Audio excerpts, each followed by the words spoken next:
नमस्कार श्रोत्यांनो, आपलं सर्वांचं भगवान राईतकर सर या यूट्यूब चॅनलमध्ये सहर्ष स्वागत आहे। समाजातील नवदुर्गा या टायटलखाली आपण अनेक महिलांच्या मुलाखती घेत असतो। आज आपण जी मुलाखत घेतो त्यामध्ये शिक्षिका असलेल्या महिलेची मुलाखत घेतो आणि स्पेशली इंग्लिश शिकवणाऱ्या शिक्षिकेची आपण मुलाखत घेतोय।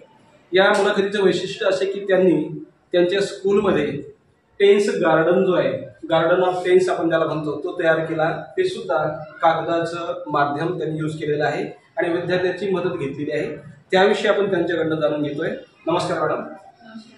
मॅडम, थोडं मोठ्या आवाजात बोललं चालतं। ही टेन्स गार्डन किंवा गार्डन ऑफ टेन्स आहे, ही संकल्पना तुमच्या डोक्यामध्ये कशी आली सुरुवातीला?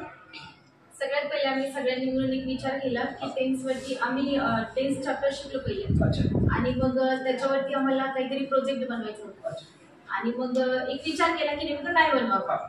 मग थोडंसं यूट्यूब सर्च केलं, मग थोडंसं इमॅजिनेशन वाढवलं, विद्यार्थ्यांचा पण सहभाग होता आणि मग त्यांनी सांगितलं की विचाराच्या प्रकारे करूयात। मग सगळं डिस्कशन झाल्याच्या नंतर आमच्या लक्षात असं आलं की आपण गार्डन बनवूया, जे टेन्सनी सगळं सजवलेलं असेल। आता या गार्डनसाठी कोणकोणतं साहित्य यूज केलं? त्याच्यासाठी सेंचुरी पेपर यूज केले, त्याची वेगवेगळ्या कलरचे यूज केले आम्ही आणि त्यापासून वेगवेगळे फ्लावर्स बनवले, त्याच्यानंतर पानं बनवले। समोरचा प्रश्न असतो की पेपर पर्यंत ठीक आहे, पण ते फ्लावर जे तयार केले ते हे शिकल्या कुठून किंवा विद्यार्थ्याकडनं कसे काही शिकवून घेतलं तुम्ही? पुन्हा जे लिप्स तयार केले ते कसे तयार केले? लिव्स तर मनाने तयार केले सर आम्ही, पण आता हे फ्लावर पण मनाने तयार केले। पण आता हे जे फ्लावर दिसत आहेत तुम्हाला, आम्ही यूट्यूब सर्च केलं आणि त्याच्यावरती बघितले की ते नेमके कसे बनवायचे आणि त्या पद्धतीने मुलांनी तयार केले, मुलींनी तयार केले। अच्छा, साधारणतः किती मुलं पार्टिसिपेट होते? जवळजवळ 15-20 मुलं याच्यामध्ये पार्टिसिपेट।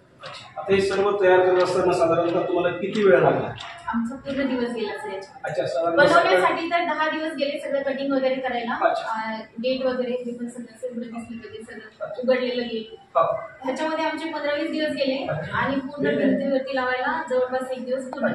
आता हे चिपकवण्यासाठी कसे यूज केला नेमका? गोंद आहे की चिक्की आहे की फेविकॉल आहे? नाही, आमच्या ऑफिसमध्ये एक चिक्की आहे। अच्छा। मग त्याचा यूज करून आम्ही ते सगळं तो प्रश्न यासाठी विचारला कारण भिंतीला शक्यतो कागद असं काही चिटकत नाही। ते ऑफिसमध्ये जो गम आहे ना, त्याचा यूज करून आम्ही ते सगळं शिकतो। आता हे सर्व करत असताना तुम्हाला मार्गदर्शन कोणत्या व्यक्तीचं मिळालं तेही आमच्या श्रोत्यांना सांगा।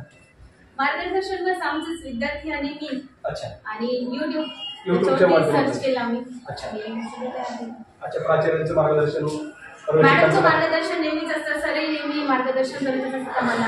लाकडी सर आहेत, गिरे मॅडम आहेत, त्यांचं मार्गदर्शन नेहमीच असतं आणि त्यांचं मार्गदर्शन आहे, त्याच्यामुळेच आम्ही एवढं सगळं काही करू शकतो। आता हे सर्व ऍक्टिव्हिटीज करत असताना संस्थेचे पाठबळ असतं, त्या दृष्टीनं संस्थेचे उपाध्यक्ष माननीय अशोकरावजी थोराते साहेब त्यांचे तुम्हाला मार्गदर्शन आणि सहकार्य लाभत असतं। आता हे सर्व तुम्ही या ठिकाणी सुंदर तयार केलं, एक वेगळं पण आहे आपल्या तालुक्यामधलं, खूप वेगळं पण आहे। या माध्यमातून अध्यापनासाठी कशी मदत होईल असं वाटतं तुम्हाला? अध्यापनासाठी अशी मदत होईल सर की मुलांचं लक्ष रोज रोज त्याच्यावरती जाईल आणि त्या हिशोबाने याच्यावरती फॉर्म्युले वगैरे एक्झाम्पल सगळे आम्ही नोट केलेले आणि ते जेवढे विद्यार्थी रोज बघतील तर जेवढं त्यांच्या लक्षात येईल ते वाचतील किंवा पाठ करतील, याच्यावरून त्यांचा अभ्यास पण रोजच होईल आणि त्याच्यावरती लक्षही रोज जाईल।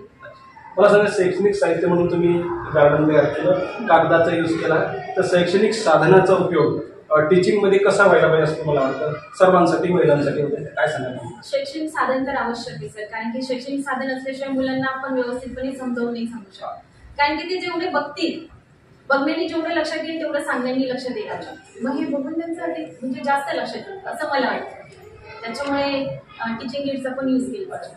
मित्रांनो, मॅडमने या ठिकाणी टीचिंग एड्स म्हणून हे गार्डन तयार केलं, कागदाचा उपयोग केला, विद्यार्थ्यांचा सक्रिय सहभाग घेतला आणि यामुळे काय होतं की विद्यार्थ्यांनी स्वतःच्या हाताने हा गार्डन तयार केला असल्यामुळं टेन्स ही संकल्पनाची हा जो कन्सेप्ट आहे, कन्सेप्ट नक्की क्लिअर होईल असं मला वाटतं। आदरणीय मॅडमनी त्यांचा अमूल्य वेळ दिला। आपल्या कॉन्व्हेंटच्या प्राचार्य, उपप्राचार्य, पर्यवेक्षक आणि संपूर्ण शिक्षक मंडळी, आमच्या संस्थेचे अध्यक्ष, उपाध्यक्ष, सचिव महोदय आणि सर्व संचालक मंडळी यांनी जे सहकार्य केलं त्याबद्दल सर्वांचे मनपूर्वक धन्यवाद। नमस्कार मॅडम।